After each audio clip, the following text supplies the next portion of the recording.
Quand on entend parler de judaïsme, souvent reviennent les termes de Torah, de Talmud, de Kabbale, de Midrash, commentaires, de Halakha, réflexion sur la constitution et la construction des lois, de Haggadah, récits, mythes, anecdotes, remarques biographiques, jeux de mots, tout ce qui n'est pas directement juridique. Ces termes désignent des livres et des catégories de textes et de pensées différents, dans lesquels est expliqué le judaïsme. Le peuple du livre est une expression célèbre. On l'applique souvent au peuple juif mais ce n'est pas une expression tout à fait exacte, le peuple juif n'est pas le peuple du livre, mais le peuple des livres, ou, selon une formule d'Armand Abécassis, le peuple de l'interprétation du livre.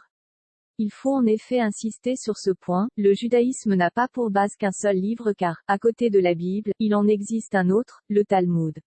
Seule la Bible, on dit parfois la Torah, éclairée et interprétée par le Talmud inscrit le lecteur dans une lecture juive des Écritures.